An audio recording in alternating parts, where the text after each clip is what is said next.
Good morning, students.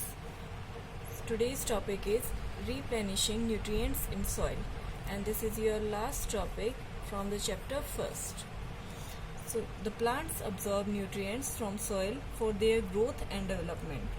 Plants जो है वो न्यूट्रिएंट्स अब्जॉर्ब करते हैं सॉइल से अपनी ग्रोथ के लिए और अपने डेवलपमेंट के लिए.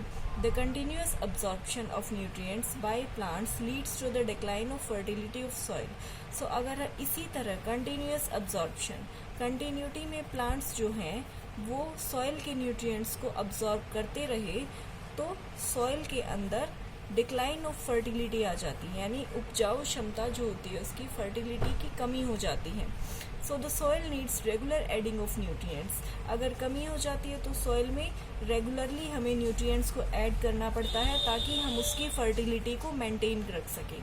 The farmers and gardeners add fertilizers and manures in their fields to replenish the lost nutrients.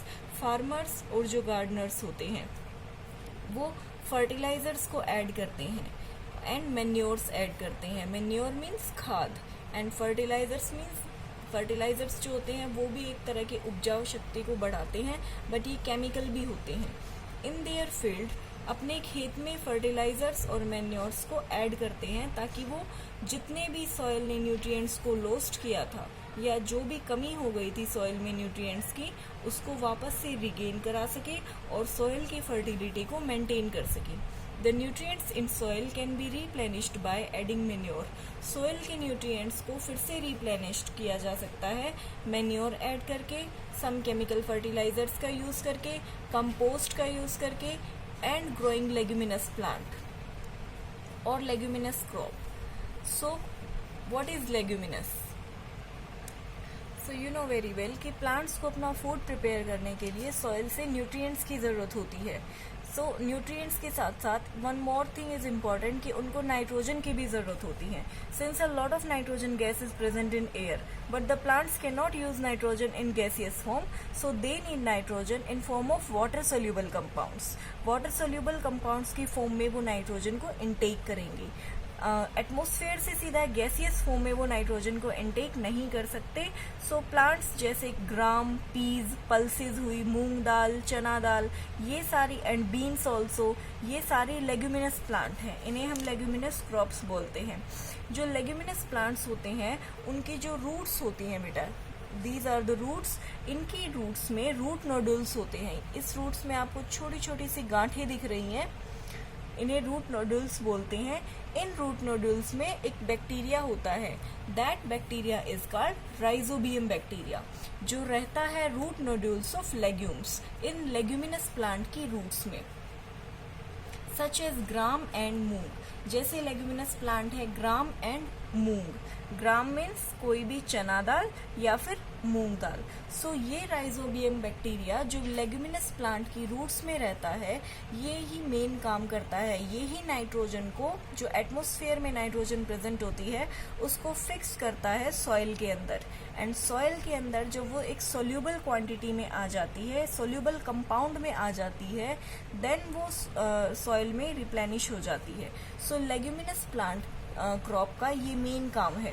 Leguminous crop इसीलिए उगाई जाती है क्योंकि लेग्यूमिनस में ही ये राइजोबियम बैक्टीरिया मिलता है जो नाइट्रोजन को सॉइल के अंदर रिप्लेनिश कर सकता है.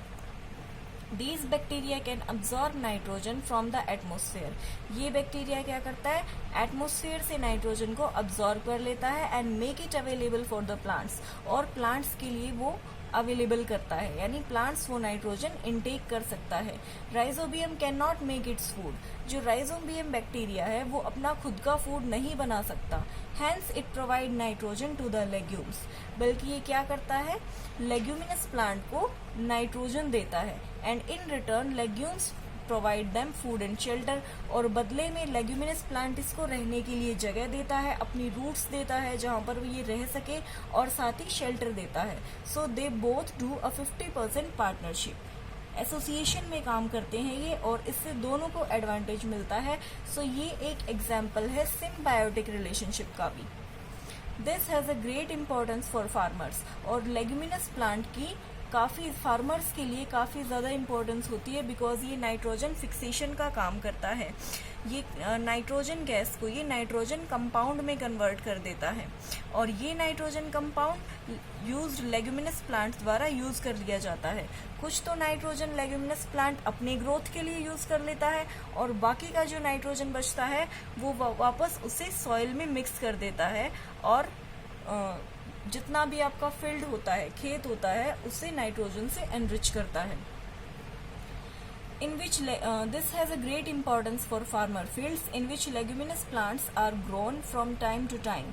So farmers के लिए इसका काफ़ी ज़्यादा इम्पोर्टेंस है, और अगर टाइम टू टाइम फील्ड में, खेत में लेग्यूमिनस प्लांट को ग्रो कर दिया जाए, then they do not need addition of nitrogenous fertiliser.